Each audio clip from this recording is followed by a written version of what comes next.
Brought to you by Agilus Diagnostics.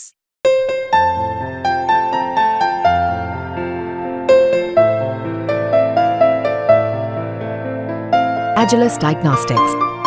Ahmednagar Lok Sabha मतदारसंघात सुजय विखे पाटील यांचा पराभव झाला. निलेश लंके हे विजयी झाले. मात्र त्यानंतर सुजय विखे पाटील यांनी 40 केंद्रांवरील ईव्हीएम आणि व्हीव्हीपॅट मशीनच्या पडताळणीची मागणी केली. कुठल्याही उमेदवाराला म्हणजे पराभूत झालेल्या उमेदवाराला निकाल लागल्याच्या 7 दिवसांच्या आत ही मागणी करायची होती आणि ती मागणी सुजय विखे पाटील यांनी केली आहे.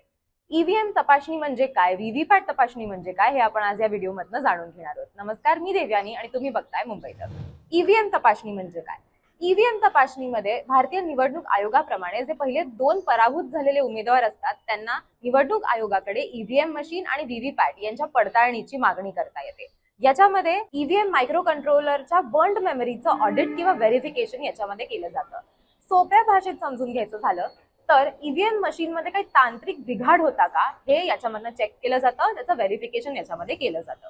निवडणुकीचा निकाल लागल्यानंतर 7 दिवसांमध्ये पराभूत झालेल्या उमेदवाराला निवडणूक आयोगाकडे ही मागणी करायची असते आणि सुजय विखे पाटील यांनी देखील 7 दिवसांच्या आतच ही मागणी निवडणूक आयोगाकडे केलेली होती आणि म्हणूनच आता 40 केंद्रांवरच्या ज्या मशीन्स आहेत त्यांची तपासणी होणार आहे.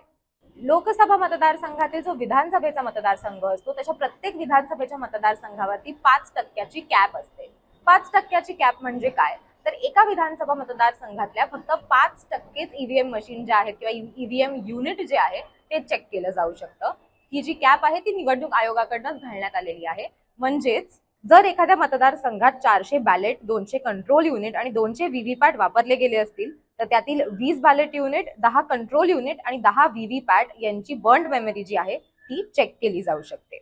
प्रत्येक ईव्हीएम युनिटमध्ये बॅलेट युनिट, कंट्रोल युनिट आणि व्हीव्हीपॅटचा समावेश असतो. ज्या उमेदवाराला जितके ईव्हीएम मशीन्स चेक करून हवे आहेत त्याच्यासाठी त्यांना प्रत्येक ईव्हीएम युनिटसाठी 40,000 रुपये प्लस 18% जीएसटी इतके पैसे भरावे लागणार आहेत आणि जर मशीनमध्ये बिघाड निघाला तर हे जे पैसे आहेत ते त्यांना परत केले जातील, त्यांना त्याची रिएम्बर्समेंट केली जाईल. उमेदवाराला कुठल्या बूथवरच्या मशीन्स चेक करून हव्यात हे निवडण्याची मुभा दिलेली असते. जो पोलिंग स्टेशन नंबर आहे किंवा जो युनिक सिरियल नंबर असतो तो बघून ते ही निवड करू शकतात. हे नंबर जे असतात ते खरं तर निवडणूक आयोगाकडे असतात, मात्र ते उमेदवाराला दिले जाऊ शकतात, ते दिले जातात अनेकदा. या संपूर्ण प्रक्रियेची जबाबदारी ही जिल्हा निवडणूक अधिकाऱ्यांवर असणार आहे. जेव्हा या मशीन्सची तपासणी करताना रिटर्निंग ऑफिसर, उमेदवार, त्याचबरोबर ज्या कंपनीनं हे मशीन्स बनवलेले आहेत त्यांचे जे इंजिनियर आहेत ते तिथे उपस्थित असतील आणि त्यांच्या उपस्थितीतच हे मशीन जे आहे ते उघडून जे चेकिंग आहे ते केलं जाईल, ते केलं जाऊ शकतं. बँगलोर येथील ईव्हीएम व व्हीव्हीपॅट निर्मिती करणाऱ्या बेल कंपनीच्या अभियंत्यांकडून निश्चित केलेल्या दिवशी 40 मतदान केंद्रांवरील बॅलेट कंट्रोल युनिट, व्हीव्हीपॅट व ईव्हीएम मशीन या यंत्रणांची तपासणी केली जाईल.